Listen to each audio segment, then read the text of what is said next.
Bolcom pour avoir une bonne communication. Bolcom, bienvenue chez vous. C'est reconnaître la volonté de nos étudiants de s'impliquer activement dans les grands défis de notre temps. C'est saluer leur capacité à allier réflexion académique et conscience sociale et à contribuer à la construction d'un Sénégal plus juste, plus moderne et mieux préparé à affronter les enjeux du XXe siècle. Ensemble, faisons de cette journée un moment d'échange, d'apprentissage mutuel et d'inspiration pour l'avenir. Sur ce, je vous souhaite une excellente journée d'intégration à toutes et à tous. Je vous remercie. L'administrateur de Diourbel, chers parrains, chers membres du club SGPD, chers invités, chers membres de l'administration, c'est pour moi un grand honneur du bureau des étudiants de l'Union du Diourbel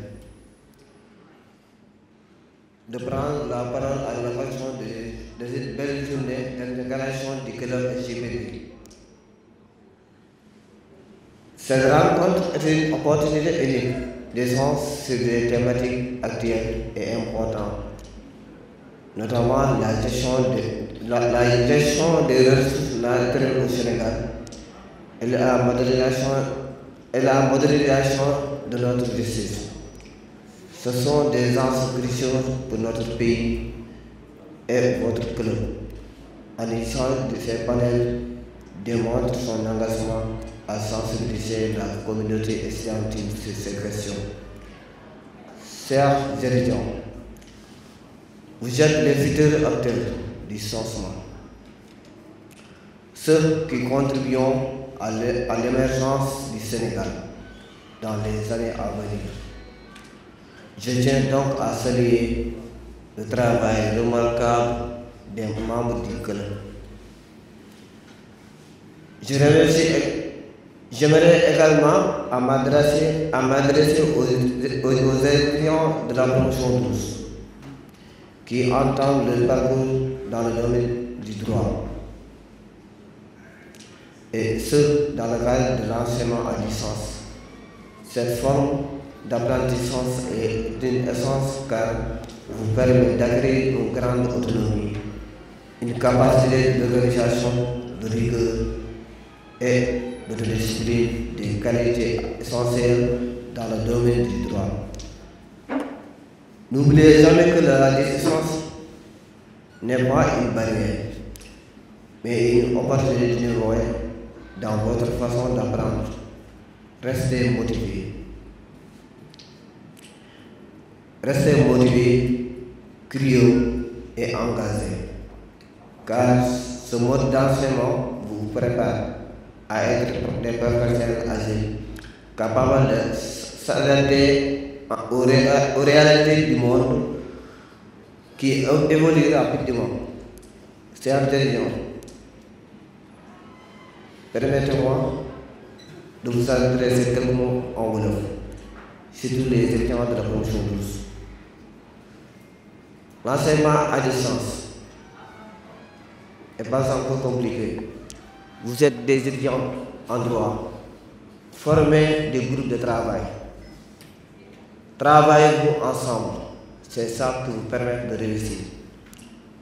Kenn mënu fi réussir nga toog sa gàlle toog fa nga toog di def li ngay def ku ci bëgg réussir il va falloir ngeen ñëw fi ensemble ngeen former des groupes de travail mu leen permettre ngeen mën a avancer. Enfin, je vous encourage tout à faire attentif à poser des questions et profiter au maximum de ces moments d'essence. Ensemble, construisons une communauté universelle dynamique, responsable et tournée vers l'avenir. Merci de votre attention. Monsieur l'administrateur de l'Union du Diourbel, chers personnels administratifs, chers panélistes, chers parrains, chers présidents des différents clubs, chers camarades étudiants, chers invités, mesdames et messieurs, en vos rangs, grades et qualités, bonjour.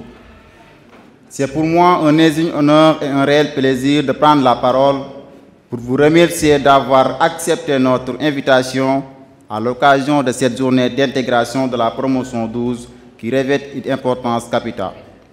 Aujourd'hui, je me tiens devant vous, ému, honoré et pleinement conscient du poids de la responsabilité qui m'a encore été confiée. Être votre président, ce n'est pas un titre, c'est une mission. Une mission que j'accepte avec humilité, courage et détermination. Mon rôle, ce n'est pas de diriger seul, mais de marcher avec vous, d'écouter, de comprendre et d'agir. Le Club des sciences juridiques et sciences politiques, droit, informatique, légal, tech de l'espace numérique ouvert de Diourbel a pendant longtemps gardé cet esprit de collaboration. C'est ce qui l'amène vers l'excellence. Chers apprentis juristes et politistes, je vous invite d'assister avec attention la pertinence des thèmes qui seront développés dans cette journée et qui font l'actualité du pays. Ces deux thèmes d'actualité qui seront animés par nos éminents tuteurs de notre université nous permettront de mieux comprendre les réalités du gouvernement du Sénégal de par son organisation. Chers étudiants de la promotion 12, vous êtes dans des filières nobles, des filières riches dont vous devez comprendre. Les filières sciences juridiques, sciences politiques et droit informatique, légal, tech, qui forment des juristes et politistes pour assurer une bonne organisation du pays, demandent du sérieux et de la concentration dans les études. Parfois, la vie nous mène face à des défis que nous n'avons pas anticipés, des moments où le chemin semble se fermer devant nous. Mais, souvenez-vous, ce sont précisément ces moments qui, réellement, vont découvrir notre véritable potentiel. Ce sont dans les épreuves que nous découvrons ce dont nous sommes réellement capables. Chacun de nous a une vision, un rêve. Mais ce n'est pas le rêve qui fait la différence, c'est l'action en réalité. Peu importe les obstacles sur le chemin, ce sont vos choix, vos actions qui détermineront votre réussite. Alors, aujourd'hui, prenez un moment pour croire en vous. N'ayez pas peur de viser haut. Mais si l'on vous dit que c'est impossible, parce que la vérité c'est que l'impossible n'existe pas pour celui qui est prêt à se battre pour ce en quoi il croit. Cher public, permettez-moi de féliciter et remercier solennellement nos membres du club qui ont sorti vainqueurs lors de la compétition du concours de plaidoirie organisé par le Grand Cercle des publicistes et privatistes à Keur Massar, ainsi que c'est remporté au sein de l'ENO. Ces belles victoires montrent toujours l'engagement du club dans les activités pédagogiques. Je remercie notre administrateur qui ne cesse de nous rappeler la culture de l'excellence. Merci également à nos panélistes et parrains qui ne ménagent aucun effort pour une belle réussite de cette journée d'intégration. Je réitère mes remerciements aux alentours des anciens qui ont fondé le club sciences juridiques, sciences politiques et droit informatique légal tech de l'espace numérique ouvert de Diourbel. Mes chers camarades, permettez-moi de vous rappeler à l'occasion de mon dernier mandat les principes de base pour réussir les études de droit. Soyez optimistes, aimez la recherche, développez une solide méthodologie de travail, cultivez les qualités comme la rigueur et l'organisation. Investissez pleinement dans les études. Je tenais à remercier sincèrement les membres de mon bureau. Tout d'abord, un immense merci à la commission d'organisation ainsi que la section féminine. Sans votre dévouement, votre soutien et votre implication, rien de tout cela n'aurait été possible. Vous avez été une aide précieuse et c'est grâce à vous que nous pouvons partager ce moment. À tous les membres de l'équipe qui ont travaillé sans relâche pour organiser cet événement, je vous dis combien je suis reconnaissant pour votre professionnalisme et votre créativité. Vous avez su faire preuve de patience, de résilience et de passion. Et c'est ce qui fait de cet événement une réussite. Mention spéciale à ceux qui ont généreusement consacré leur temps pour assurer un plein succès à l'exécution des préparatifs de cette journée. Des remerciements particuliers et une profonde gratitude sont exprimés à la commission pédagogique du club pour son continuel soutien sous la direction de Mademoiselle Kouredia Sissé et Serigne Badiane. Je remercie chacun d'entre vous ici présents pour votre présence et votre soutien. Votre participation, c'est ce qui donne véritablement du sens à cette occasion. Et c'est grâce à vous que cette journée prendra une valeur remarquable. Chers novices en la matière, permettez-moi de vous rappeler les propos de notre ex-président de la République, M. Macky Sall. Je cite, « Seul le travail paie ». Être étudiant donc n'est pas un statut permanent, mais c'est un passage éphémère qui doit ouvrir la voie à d'autres perspectives, surtout que vous êtes la relève de demain. Fin de citation. Merci de votre amable attention. Agréable journée à tous. Chers personnels administratifs, chers étudiants, recevez mes salutations les plus respectueuses. Je me tiens aujourd'hui devant vous en tant que représentant de M. Fall, parrain de cette journée pédagogique, qui malheureusement a raison d'un empêchement de dernière minute n'a pas pu être parmi nous. Il m'a chargé de vous transmettre toute sa gratitude et son honneur d'avoir été choisi comme parrain de cette belle initiative. Il remercie très chaleureusement les organisateurs, notamment le Club des sciences juridiques, politiques, droit informatique et légathèque, pour la confiance et l'honneur qui lui ont été faits. M. Fall m'a également demandé de vous adresser un message d'encouragement, en particulier à vous les étudiants nouvellement orientés dans ces différentes filières. À vous la nouvelle promotion. Il souhaite dire ceci. Le chemin que vous avez choisi est noble, mais il n'est pas facile. Le droit demande de la rigueur, de la persévérance et surtout beaucoup de courage. Il y aura des moments de doute, des périodes de fatigue, mais gardez toujours en tête que chaque effort compte. Armez-vous de patience, d'abnégation et une volonté constante pour vous persévérer.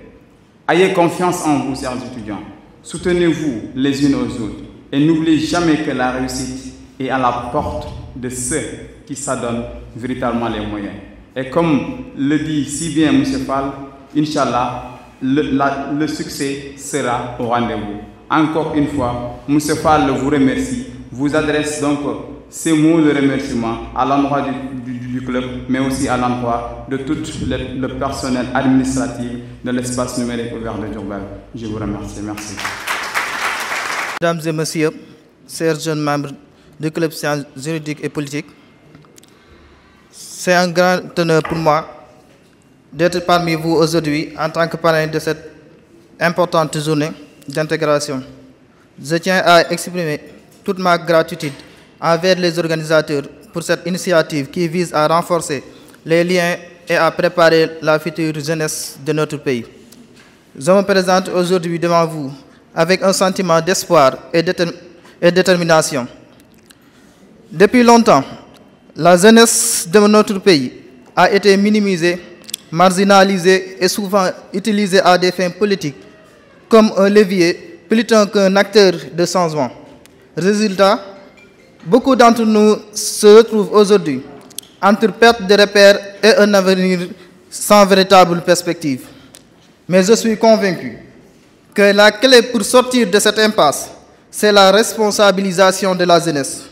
La jeunesse n'est pas seulement un vecteur d'avenir, mais elle doit devenir aussi un acteur de son présent. C'est en prenant ces responsabilités que chacun pourra contribuer à l'émergence d'un Sénégal plus juste, plus dynamique et plus prospère. Aujourd'hui, cette journée d'intégration est une occasion pour réfléchir ensemble à cette responsabilité qui nous incombe tous, celle de comprendre les enjeux géopolitiques, notamment la gestion des ressources naturelles, qui est essentielle pour notre développement.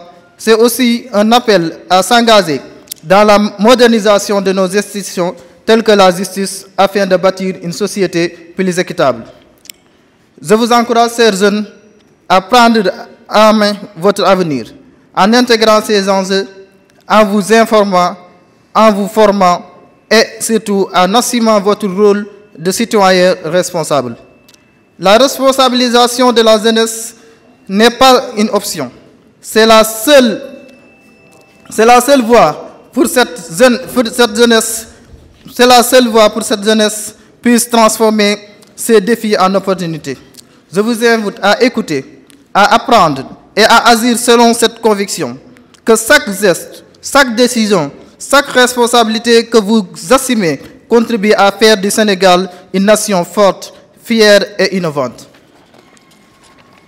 Je suis convaincu que, ensemble, en intégrant responsabilité et engagement, nous construirons un avenir où chaque jeune pourra espérer et croire à ses capacités. Oui, ensemble, car le développement se conçoit ensemble, se construit ensemble, c'est après seulement qu'on le consomme ensemble. Je vous remercie. Merci. Monsieur l'administrateur de l'ENO de Diourbel, Monsieur l'AGT, Monsieur le président de Beno, Monsieur le représentant du parrain de cette journée d'intégration, honorables invités, très chers étudiants, recevez mes salutations les plus distinguées. C'est un honneur et un plaisir, j'allais dire, pour moi de me retrouver dans mon ENO. Je dis bien dans mon ENO parce que, comme le savent déjà certains, j'ai été affecté ici il y a quelques années pour charger d'assurer les TD en présentiel avec la promotion 9. Alors, c'est donc un immense plaisir de me retrouver dans mon ENO, mais aussi de retrouver mes anciens étudiants de la promotion 9, qui sont aussi mes étudiants actuellement, parce qu'il y en a certains à qui je dispense le cours de droit international privé et le cours de procédure civile. C'est aussi un plaisir immense d'avoir été désigné comme l'un des panélistes de cette journée d'intégration. Alors, je voudrais donc, avant d'entrer dans le vif du sujet, remercier encore une fois, féliciter les membres du club SJ DIL SP, pour cette belle initiative. J'ai l'habitude de dire à mes étudiants, je le disais même tout à l'heure dans les coulisses à mes étudiants de l'ENO de Thiès, je leur disais que les études universitaires ne se limitent pas tout simplement entre quatre murs. Ce n'est pas tout simplement dans l'amphithéâtre ou dans les salles de classe qu'on peut apprendre. C'est pour vous dire qu'à travers cette journée d'intégration, vous devez déjà vous sentir comme acteur incontournable de l'université. Déjà, on parle de journée d'intégration. Vous voulez intégrer les étudiants de la promotion 12. Il faut, parce que l'intégration, c'est accueillir en réalité des étudiants, ou même ceux qui s'apprêtent, ou même ceux qui sont nouvellement orientés dans une université.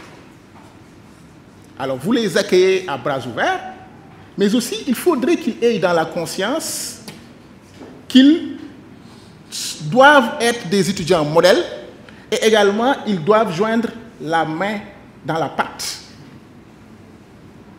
Parce que quand vous êtes intégré, vous devez aussi avoir dans la conscience que vous devez être acteur incontournable de l'université. Alors, je ne vais pas donc faire un discours sur l'importance du droit, parce que ce n'est pas ce qui nous réunit ici aujourd'hui. Peut-être ultérieurement, quand on aura d'autres rencontres pour parler du droit, je vais vous en parler de l'importance du droit.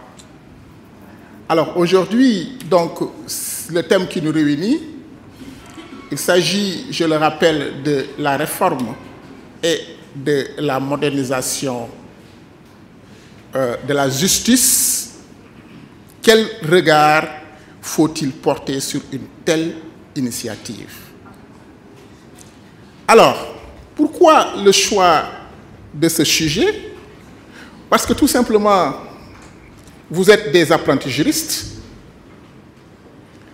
Encore aussi parce que le thème est au cœur de l'actualité et qu'on a tous un regard, ou même qu'on devrait tous avoir un regard sur cette initiative. C'est la raison pour laquelle j'ai eu à choisir ce thème, pour que l'on puisse ensemble essayer de voir le regard, c'est-à-dire l'appréciation que l'on peut avoir sur l'initiative de la réforme et de la modernisation de la justice. Alors, avant donc d'entrer dans le vif du sujet, il sera opportun, avant même de clarifier certains concepts, parce que, vous savez, en droit, il est toujours important de définir les termes du sujet. C'est comme en sociologie. Définition conceptuelle. Les concepts, il faut qu'on les comprenne d'abord, avant donc d'aller de fond en comble dans le thème, avant de développer. Alors donc, avant de clarifier la notion de réforme et de modernisation, il faudrait d'abord, je suis en train de vous parler des points essentiels que je vais soulever à l'occasion de ce panel-là. Alors, avant de clarifier la notion de réforme et de modernisation, je pense que M. Senghor a eu à développer dans ce sens tout à l'heure, mais il faudrait également que j'ai mon mot à dire, mes mots à dire par rapport à ces notions. Il a très bien développé d'ailleurs. Alors, avant tout cela, il est important aussi de parler de la justice, des différentes acceptions, des différents sens de la justice. Quand on parle de justice, qu'entend-on par justice en réalité?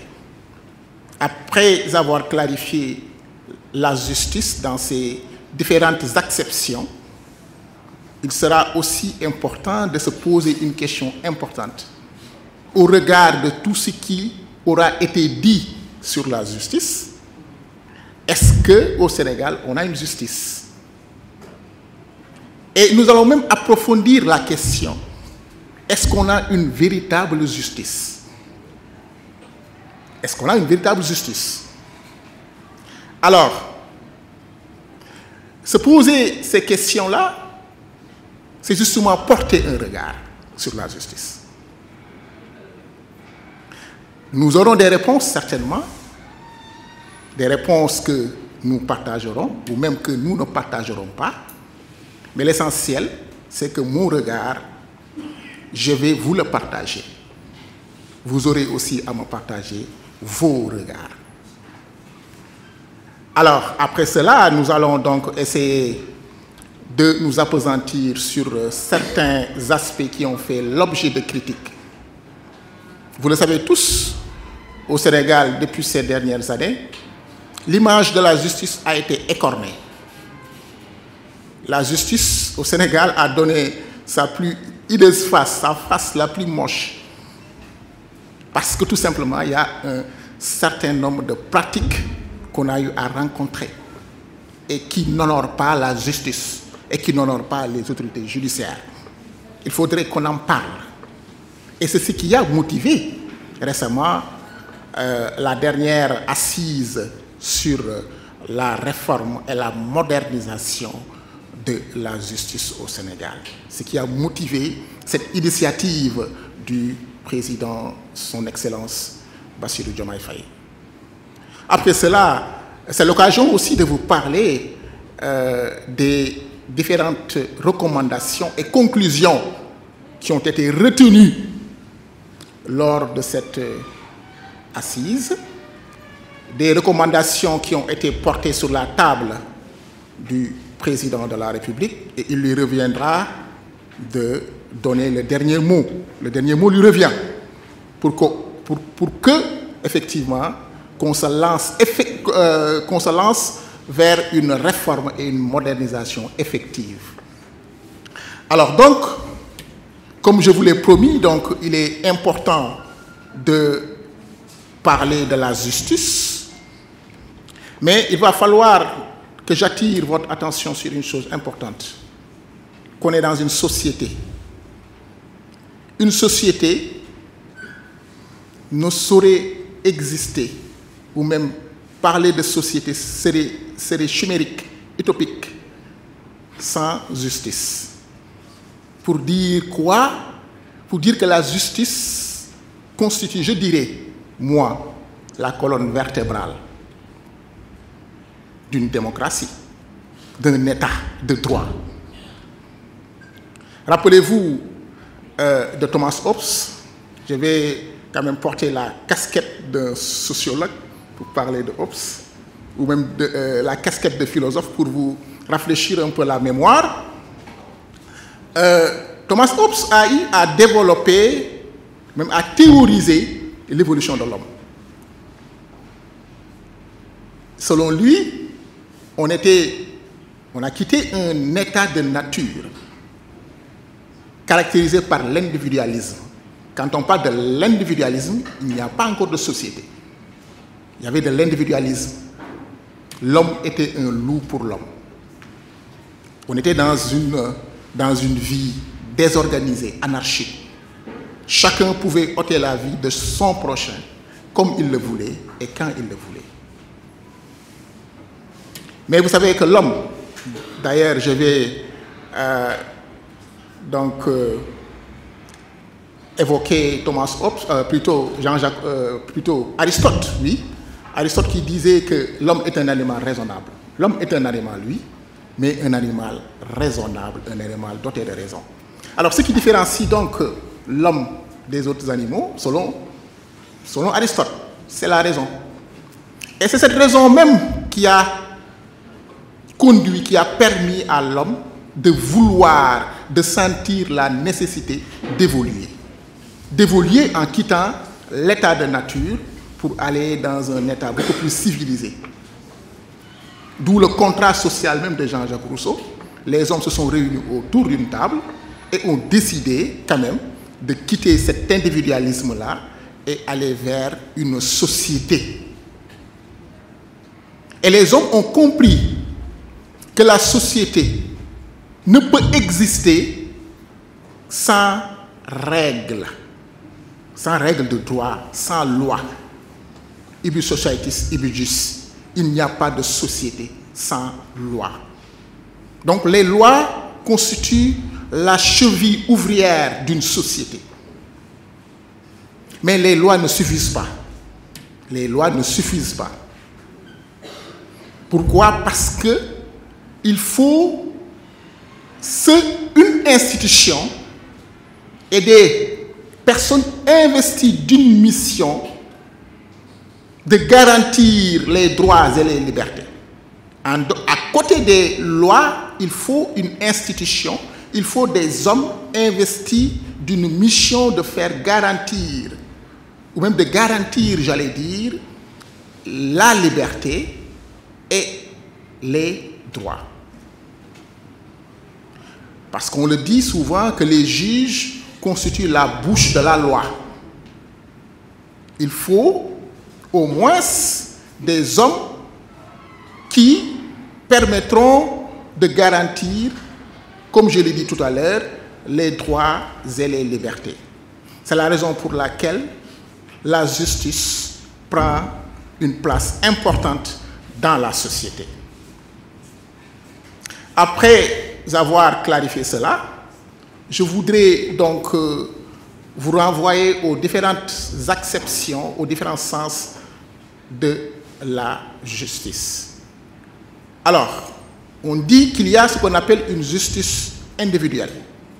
Individuelle qui tend simplement à rétribuer à chacun ce qui lui est dû. Une justice individuelle qui tend à rétribuer à chacun ce qui lui est dû. Vous savez, nous sommes dans une société, des conflits ne manquent pas. Quand il existe des conflits, il faudrait que l'on puisse connaître celui qui a tort et celui qui a été victime. Alors, le juge se chargera de rétribuer, c'est-à-dire de trancher un litige et de désigner la personne qui a tort et donc de donner raison à la personne à qui son droit a été violé. C'est ce qu'on appelle la justice individuelle en réalité. Il y a aussi une justice sociale. La justice sociale a pour finalité de réduire les inégalités sociales. Les inégalités sociales. C'est-à-dire que dans la société, le but poursuivi par la justice, c'est d'avoir une société juste. Or, une société juste ne saurait exister. Une société juste signifie une société sans crime, sans délit. Une société parfaite. Les hommes sont imparfaits par nature. Par excellence, les hommes sont imparfaits. Alors donc, cette société juste est un idéal. On ne peut que tendre vers, mais on ne l'atteindra jamais. Mais quand même, il faut essayer de réduire en réalité les inégalités. Il faudrait réduire les penchants délictuels des hommes dans la société pour au moins tenter, essayer de vivre dans une société harmonieuse. C'est très important. En dehors de la justice individuelle, de la justice sociale, il y a aussi la justice au sens institutionnel du terme. Et c'est la justice au sens institutionnel qui attirera le plus notre attention. Cette justice institutionnelle-là, c'est celle qui garantit nos droits et nos libertés. Alors, au regard de ces différentes considérations de la justice, alors, il sera permis de se poser la question, de vous poser la question, vous, est-ce qu'il existe au Sénégal une justice au sens institutionnel? C'est une question que je vous pose. Est-ce qu'il existe au Sénégal une justice au sens institutionnel? Un simple exemple? Un simple exemple. Je ne suis pas violent, hein? Je ne suis pas violent, mais c'est juste pour donner un exemple. Si je donne des coups de blessure, si je donne volontairement des coups à monsieur Dien, qu'est-ce qu'il fera? Il riposter. Non, monsieur Dien est trop civilisé, il ne va pas riposter. Qu'est-ce qu'il va faire? Il va saisir la justice. Oui? Monsieur Dien? Oui, bien sûr. Je pose la question à monsieur Dien. Monsieur Dien, vous allez riposter? Non, non, non. Monsieur Dien est trop civilisé. Il ne va pas riposter. Ce qu'il fera tout simplement, c'est d'aller saisir la justice, de porter plainte pour coups et blessures. Est-ce pour avoir porté leur choix sur ma modeste personne? Merci du fond du cœur. Je vous félicite pour cette organisation. Vous avez réussi, en tout cas je le dis, le pari de l'organisation et de la mobilisation. Continuez à œuvrer dans ce sens. Sachez que vous êtes des acteurs incontournables du monde universitaire. Vous devez joindre la main à la pâte. Sur ce, je vais donc remettre la parole au parolier, au grand parolier, M. Senghor et son et son ami. Je vous remercie. Qui gouverne la géopolitique pour une gestion efficace de nos ressources naturelles. Les ressources naturelles sont d'une pluralité d'ordres. Nous avons, quand on parle de ressources naturelles, on a tendance vraiment à inscrire notre démarche explicative sur le registre des industries, de l'industrie, des ressources extractives, telles que le pétrole, le gaz, ou bien le pétrole-gaz, il y a autre chose également. Je commence à... Oui, pétrole-gaz. Maintenant, il y a d'autres formes, les ressources halieutiques. Il y a, par exemple, nous avons les ressources, le soleil, l'énergie renouvelable, tout cela s'inscrit vraiment dans le cadre. Mais je vais juste mettre beaucoup plus l'accent sur les industries extractives, hein, le pétrole, le gaz, parce que je veux que vous soyez formés, que après votre formation, vous continuez à vous parfaire, à vous densifier, à compléter votre formation en l'orientant vers la gestion des ressources naturelles, parce que c'est les parents pauvres de notre système éducatif. Comment un pays qui a récemment découvert du pétrole offshore, donc au niveau des mers, ne forme pas jusqu'à présent dans les universités, ne forme pas, nous en avons 8. Il n'y a pas une formation dédiée effectivement à cela. Et nous voulons vraiment être un pays développé, un pays qui prend et exploite le pétrole à bon escient. Si l'État ne peut pas le faire, alors il vous revient de la responsabilité de pouvoir compléter votre formation. Soyez proactifs, vous avez déjà l'outillage. Quand vous êtes formé en droit, quand vous êtes formé en sciences politiques, vous êtes maintenant dans un cadre disciplinaire qui s'ouvre à une pluralité d'horizons. Vous êtes capable de le faire et je suis convaincu que vous le ferez, Inch'Allah. Soyez proactifs. Donc, ici, géopolitique. Ce qui parce que moi, j'ai voulu vraiment travailler sur la notion de l'État, parce que là, c'était beaucoup plus... Là, c'est relations internationales. Bon, relations internationales, je pense que c'est beaucoup plus soft, facile que la sociologie, anthropologie politique. J'ai voulu vraiment travailler sur ça. Mais quand même, quand vous m'avez convié, je vous ai proposé 2 sujets, vous avez pris ça. Et je savais que vous allez prendre ça. Parce que j'en ai parlé à madame, je lui ai dit que je propose, mais je suis convaincu qu'ils vont prendre ça. Ok. Et je vous dis, la géopolitique, pourquoi?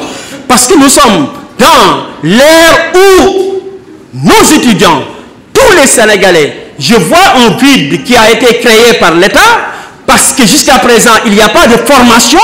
La ressource humaine qui est capable de prendre en question les logiques géopolitiques n'est pas encore mise sur pied. Et il faudra impérativement inverser cette tendance. C'est pour cela que la géopolitique va être appréciée suivant 2 axes. Le premier axe, c'est la géopolitique au sens classique du terme et la géopolitique au sens moderne du terme. La géopolitique au sens classique du terme, d'ailleurs, moi je parle de classique, mais il n'y a pas de classique parce qu'il y a une réinvention de la géopolitique classique avec les ressources de la géopolitique moderne. La géopolitique, c'est quoi? C'est une quête de puissance. Chaque État cherche à être puissant, à avoir une ascendance sur les autres. Et à partir de là, il n'y a pas de cadeau à donner aux autres États. C'est pour cela, il m'arrive tout simplement de dire aux étudiants, quand j'entends l'Afrique est un mendiant assis, mais sur une mine d'or, un mendiant n'a rien à faire là-bas. Le mendiant doit être déplacé et placé devant les mosquées, devant les grandes ruelles pour quémander. Et d'ailleurs, c'est ce que les Européens ont compris quand les Africains refusent de composer avec les véritables enjeux qui leur permettent de gérer les ressources naturelles. Ils demandent aux autres de venir, ils viennent, ils exploitent. Et vous êtes mendiant, on vous donne des aumônes. Et d'ailleurs, nous ne récoltons que des aumônes pour l'instant. Pourquoi? Parce qu'un mendiant n'a rien à voir sur une mine d'or. Une mine d'or est destinée à être exploitée pour des besoins, pour répondre à des besoins de développement, à des besoins économiques, à des besoins écologiques, à des besoins de futuristes. Malheureusement, nous avons constaté qu'ici, au Sénégal, il y avait un manque. Je pense que là, on va travailler à ce que l'État vraiment forme ces jeunes. Et que, je pense que ça passe par la formation. Donc, ici, la géopolitique, vous devez le savoir. Il n'y a pas de gâteau à donner à qui que ce soit. Nous sommes au Sénégal.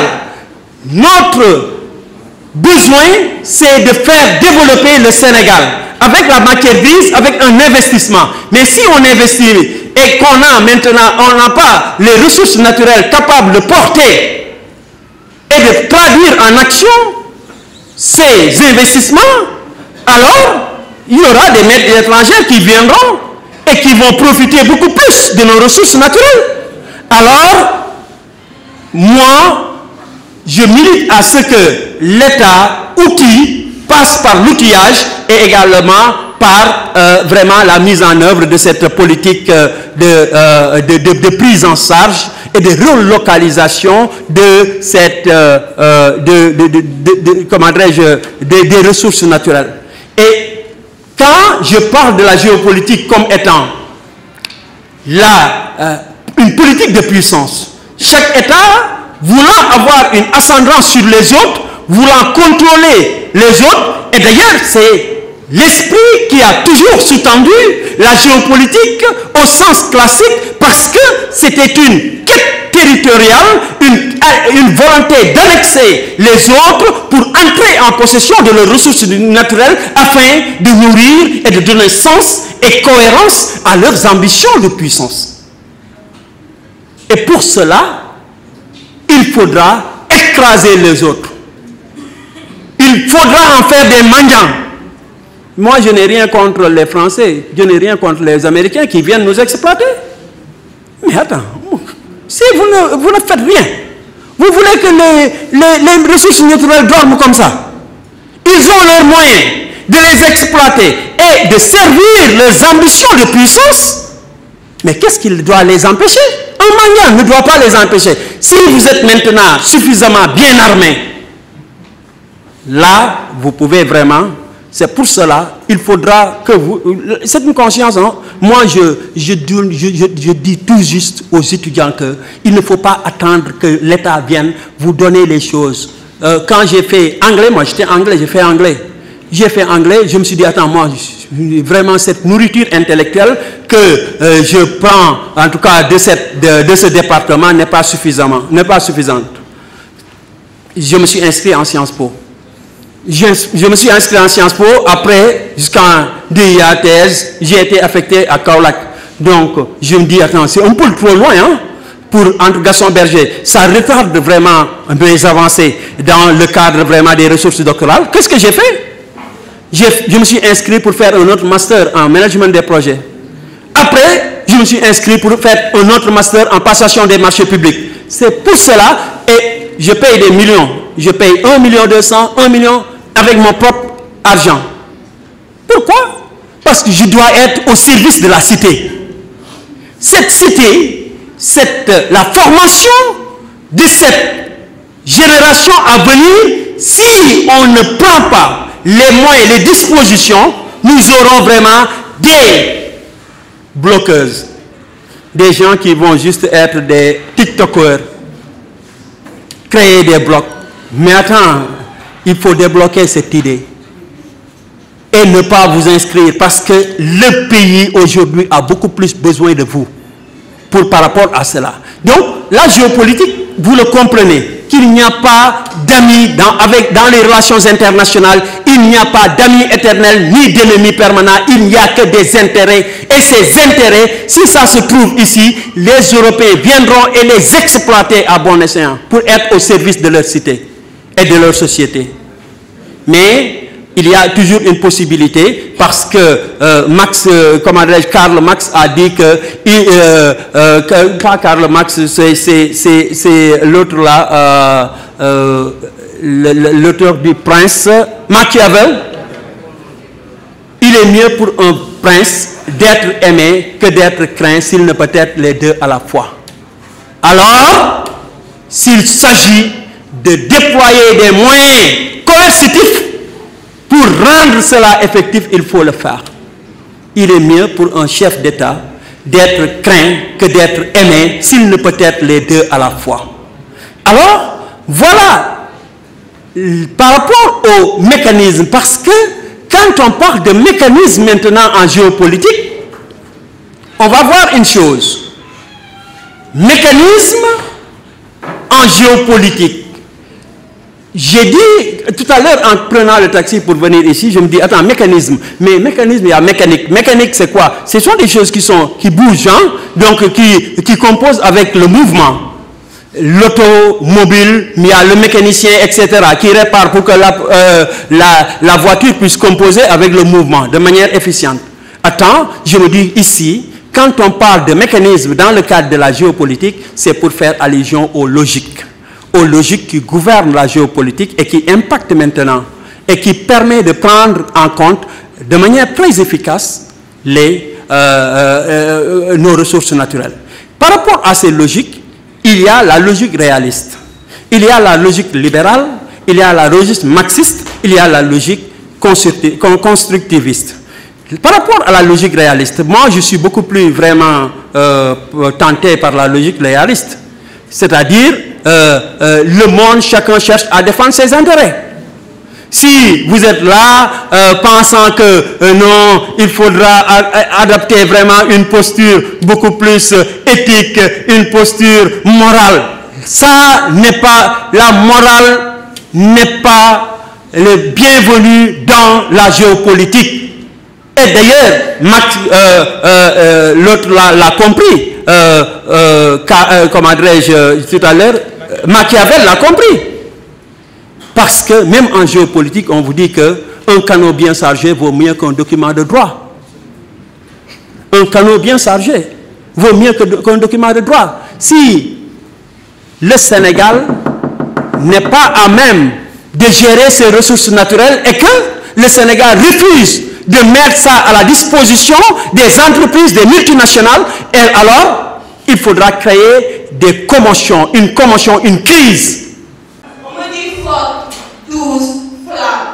Mais dans les regards doux, je deviens question, je deviens pourquoi, je deviens cela. Fini quartier, fini village, t'as l'air faire la tête, mais on t'a fait moudage du cadre. On te dit trop d'école, tu finis la seule, comme si ton savoir va effroyer le boussole. Mais moi je te parle seul, je te parle avec le cœur. Continue d'apprendre même si c'est dur, même si tu as peur. Les cahiers sont des actes, les diplômes sont des quêtes, et ta valeur ne se mesure pas au fait d'être marié. On ne met pas en cause, ni une solution, encore moins une promotion, ni un objectif. On t'a dit trouve-toi au maladie et tais-toi. Mais c'est mieux d'avoir un compte à ton nom que de t'ennuyer de voir. Le cœur c'est bon, l'amour c'est tout. Mais sans indépendance, même le monde devient fou. Alors, construis-toi d'abord, élève-toi sans détour. Et si l'amour arrive, qu'il t'accompagne, pas qu'il te détourne. Fille d'Afrique, ton esprit peut changer le monde. Ta tête peut bâtir tes ponts. Même si tu es sombre.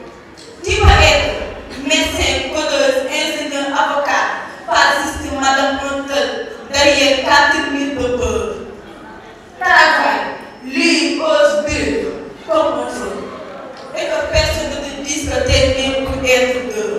Tu es un monde, un tout, une force qui s'ignore. Et ça passe que tu tournes dans la France vers ton mort. Alors Mars, fille Mars vers ton destin. L'école de ton âme, ton cerveau. Et si l'amour arrive, qu'il t'accompagne, pas qu'il te détourne. On ne peut t'aimer, oui, mais mets-toi, aide-toi à